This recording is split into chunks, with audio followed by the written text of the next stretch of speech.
Hello everyone, and welcome to my YouTube channel. In today's video, I want to discuss an important topic: unskilled jobs in New Zealand and the reality of trying to get visa sponsorship for them. Many people dream of moving to New Zealand, but aren't sure if it's possible without a skilled job. I will explain the visa situation for unskilled workers and what options are available so you have realistic expectations when planning your move to NZ. Unskilled jobs and visa sponsorship. Firstly, what exactly are unskilled jobs?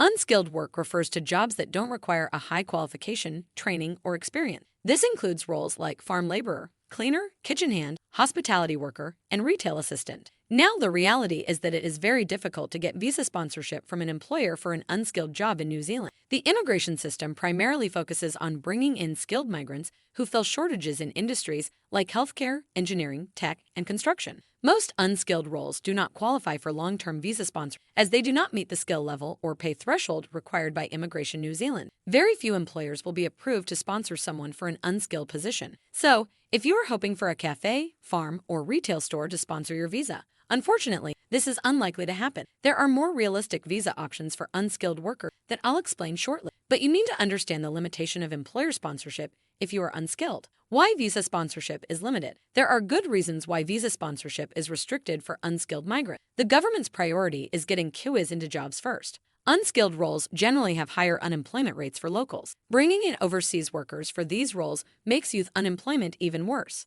The immigration system aims to strengthen the economy by attracting highly skilled migrants with qualifications that are lacking in the local workforce. Unskilled migrants tend to earn lower wages and may require more social support. For these reasons, you shouldn't rely on an unskilled job offer to get permanent residence. But don't worry, you still have options. Let's look at the main visa pathways if you want to work in an unskilled role. Option 1. Working Holiday Visa. One of the most popular options for unskilled workers is the Working Holiday Visa. This lets you live and work in NZ temporarily for up to 12 months or up to 23 months if you're from the UK or Canada. A Working Holiday Visa can be a great way to spend time in New Zealand and fund your travels by picking up short-term unskilled work. Hospitality, retail, tourism, and farm jobs often hire backpackers on this visa. The only requirements are having sufficient funds, being 18 to 30 years old, having travel insurance, and not bringing dependent children. You don't need a job offer to apply, so it's an accessible visa, but it is temporary. Option 2. Seasonal Work Visa. Another option aimed at unskilled workers is the Seasonal Work Visa. This lets you work in the horticulture and viticulture industries during peak harvest season for 6 to 9 months per 11-month stay. Employers like vineyards, orchards, and farms provide accommodation and sponsor seasonal workers when they need extra labor during busy periods. The pay is generally minimum wage, but it's an option for short-term unskilled work. To be eligible, you must have a written job offer, be healthy, meet an English language requirement, and prove you have sufficient funds for your stay. This visa can be granted multiple times, so it's possible to return year after year. Option 3. Working Holiday for certain nationalities. Some nationalities like Singapore,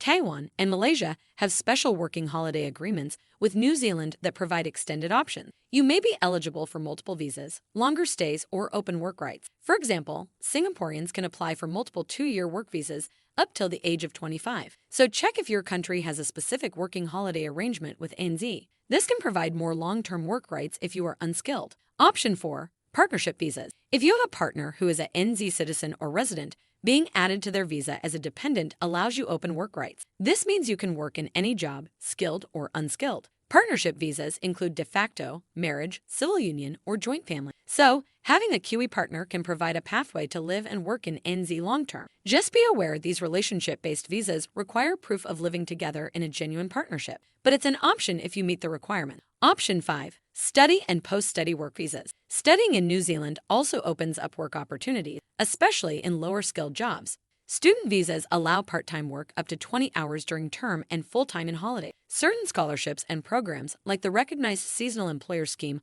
also facilitate work experience. After graduating, a 1 to 3 year post-study work visa lets you work full-time in any role. Gaining NZ qualifications and local work experience this way can be a potential pathway to residence under the Skilled Migrant Category if you later upskill. Option 6. Skilled Migrant Visa. Finally, the Skilled Migrant Category is the main pathway to permanent residency, which allows you to live, work, and study indefinitely, but it does require a skilled job offer or qualifications in an area of shortage. If you have over 2 to 3 years experience in a role like an aged care worker, dental assistant, veterinary nurse, or civil construction work, you may have a chance at residency under the skilled migrant category. Some industries do sponsor what is considered lower skilled roles compared to doctors, engineers, ICT professionals, etc. So, with a job offer in one of these shortage occupations, it is possible to get residency despite being considered unskilled. You'll need to meet other requirements like work experience, English levels, and age standards.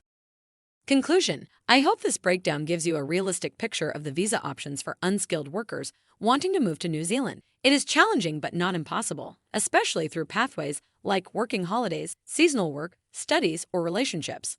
The key is being flexible and willing to take up temporary visas first to get your foot in the door. With local work experience, it may then be possible to transition to residency under the skilled migrant category. But be prepared that you are unlikely to get permanent residence straight away in an unskilled role. If you have any other questions, feel free to leave them in the comments. I'm happy to help explain the visa process and requirements so you can make the most informed decision.